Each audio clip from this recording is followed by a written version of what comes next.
जय श्री कृष्ण दोस्तों, आप सभी का दिन शुभ और मंगलमय हो। आज रविवार के दिन हम सब रविवार व्रत कथा का श्रवण करेंगे। वेदों में सूर्य देव को जगत की आत्मा कहा गया है। शायद यही वजह है कि वैदिक काल से ही सूर्य की पूजा आराधना की जा रही है। ज्योतिष शास्त्र में सूर्य सभी ग्रहों के अधिपति हैं। यदि सच्चे मन से और श्रद्धा से सूर्य देव की पूजा की जाए तो कभी भी निराश नहीं होना पड़ता। इसलिए कहा जाता है कि अगर केवल सूर्य देव की ही पूजा कर ली जाए तो जातक पर सभी ग्रह कृपा करने लगते हैं। अगर आप व्रत नहीं रखते हैं तो भी भगवान सूर्य देव की पूजा रोज करें। सुबह भगवान सूर्य देव को एक लोटे में जल लें, उसमें थोड़ा सा कुमकुम, अक्षत, रोली डाल दें और लाल पुष्प डालकर भगवान सूर्य को अर्घ दें। उसके बाद इस कथा को सुनिए। इस कथा के सुनने मात्र से भगवान सूर्य की कृपा प्राप्त होती है। अगर आप व्रत नहीं कर सकते हैं तो केवल सूर्य व्रत कथा का पाठ करके ही आप मनोवांछित फल की प्राप्ति कर सकते हैं। पौराणिक कथा के अनुसार एक बुढ़िया थी जो कि सूर्य देव की बड़ी भक्त थी। वह हर रविवार को प्रातःकाल स्नान करती, इसके बाद पूरे घर को गोबर से लीपती, फिर भोजन तैयार करती और सबसे पहले उसका भोग भगवान सूर्य को लगाती, इसके बाद ही भोजन करती। यह उसका नियम था। सूर्य देव की कृपा से बुढ़िया के जीवन में किसी बात की कोई कमी नहीं थी। लेकिन एक दिन जब वह हमेशा की तरह रविवार के दिन अपनी पड़ोसन के घर गोबर लेने गई तो उसे गोबर नहीं मिला। तो बुढ़िया ने कहा कि बहन गोबर चाहिए था, लेकिन उसने साफ मना कर दिया। इससे दुखी बुढ़िया घर वापस लौट आई, लेकिन न तो उसने भोजन बनाया न ही भोग लगाया। जब रात हुई तो वह भूखे पेट ही सो गई। सूर्य देवता ने उसे स्वप्न में दर्शन दिया और उसकी परेशानी का कारण पूछा। बुढ़िया के दुख का कारण सुनकर सूर्य देवता ने उसे सर्व कामना पूर्ति गाय का आशीर्वाद दिया और अंतर ध्यान हो गए। जब बुढ़िया की आंखें खुली तो वह हैरान रह गई। उसने देखा कि उसके आंगन में तो गाय के साथ एक सुंदर सा बछड़ा बंधा है। उसने गाय को घर के बाहर बांध दिया। उधर पड़ोसन की भी उसकी नजर पड़ी तो उसने देखा कि बुढ़िया की गाय ने तो सोने का गोबर किया है। पड़ोसन ने मौका देखकर बुढ़िया की गाय के गोबर को अपनी गाय के गोबर से बदल दिया। सूर्य देवता ने जब ऐसा देखा तो उन्होंने जोर की आंधी चला दी। इससे बुढ़िया ने गाय को घर के अंदर बांध दिया। सुबह जागने पर उसने देखा कि गाय ने तो सोने का गोबर किया है।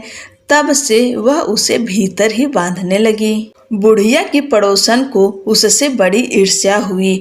वह राजा के पास पहुंची और उसे पूरी बात बताई। यह सुनते ही राजा ने अपने सिपाहियों को भेजकर गाय को अपने यहाँ मंगवा लिया। लेकिन कुछ ही देर में राजा का पूरा महल गोबर ही गोबर से भर गया। राजा ने सिपाहियों को आदेश देकर गाय को बुढ़िया के पास छोड़ने का निर्देश दिया और पड़ोसन को दंड दिया। इसके साथ ही संपूर्ण प्रजा को सूर्य देव का व्रत और पूजन करने के लिए कहा जाता है कि सूर्य देव की कृपा से बुढ़िया के जीवन की ही तरह संपूर्ण राज्य के लोगों को सुख समृद्धि की प्राप्ति हुई। मान्यता है कि इस व्रत कथा को सच्ची श्रद्धा से पढ़ने पर धन तो लाभ होता ही है, साथ ही सभी मनोकामनाओं की पूर्ति होती है। बोलिए सूर्य भगवान की जय। भगवान सूर्य देव की दूसरी कहानी। विषादग्रस्त समुद्र को देखकर सूर्य देव ने प्रश्न किया, हे रत्नाकर, आपकी यह दशा क्यों हुई? यदि मैं आपके दुख निवारण में किंचित सहायक हो सका तो अपने आप को सौभाग्यशाली समझूंगा। समुद्र ने अपनी व्यथा प्रकट करते हुए कहा, हे आदित्य, मेरे पास अथाह जल का भंडार है, परंतु मैं इस जल राशि से एक पक्षी का भी प्यास नहीं बुझा सकता। मैं लोक कल्याण हेतु जल का उपयोग करने में असमर्थ हूँ। बस इसी पीड़ा से मैं अत्यधिक व्यथित रहता हूँ। समुद्र के दुख का कारण जानकर भगवान सूर्य ने कहा, हे महासागर, ऐसी संपदा जो अपनी विशालता प्रदर्शित करने के लिए ही सिंचित की जाए और उसे लोक कल्याण में व्यय न किया जाए, वह संपत्ति इस खारे जल के समान ही अनुपयोगी और व्यर्थ सिद्ध होती है तथा अनेकानेक दुखों का कारण भी बनती है। इसलिए बुद्धिमान को चाहिए कि अपने द्वारा संचित धन का समुचित अंश जन कल्याण हेतु समर्पित कर यश का भागी बने। समुद्र ने शंका प्रकट की, परंतु मित्र में इस खारे पानी को किस प्रकार उपयोगी और हितकर बना सकता हूँ। आदित्य, यदि आप कुछ उपाय करें तो मैं भी परमार्थ करके अपने को कृत्य समझूंगा। सूर्य ने कहा, मैं अपनी तेज उष्मा से महान जलराशि का कुछ अंश वाष्पित कर दूंगा। ये वाष्प समूह ऊपर उठकर घटाओं के रूप में परिवर्तित हो जाएंगे। वायु के वेग से ये घटाएं सुदूर क्षेत्र में भिन्न भिन्न स्थलों में वर्षा करके धरती और समस्त प्राणियों को तृप्त कर देगी। तुरंत ही दोनों ने मिलकर पवन देव को इस योजना की जानकारी देकर सहयोग के लिए प्रार्थना की। वह सहर्ष इस पुनीत कार्य में सहयोग देने के लिए तैयार हो गए। फिर क्या था, सूर्य ने प्रचंड गर्मी से समुद्र के जल को वाष्पित करना शुरू किया। वाष्प कणों से निर्मित काली घनी घटनाओं को वायु ने तीव्र गति से विभिन्न दिशाओं की ओर पहुंचाया। रिमझिम बारिश से प्यासी धरा की तृषा शांत हो गई। पृथ्वीवासी सभी प्राणी प्रसन्न हो गए। अनेकानेक जीव जंतु अपनी मधुर आवाज से हर्ष युक्त कोलाहल करने लगे।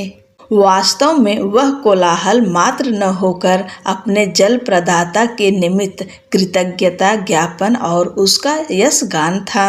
नवांकुरित पौधों से सारी वसुधा हरी भरी हो गई। शुष्क सरोवर जल से परिपूर्ण हो गए। नदियां पर्याप्त जल संपदा से उफनने लगी और अपनी कृतज्ञता ज्ञापित करने के लिए तीव्र गति से दौड़ पड़ी।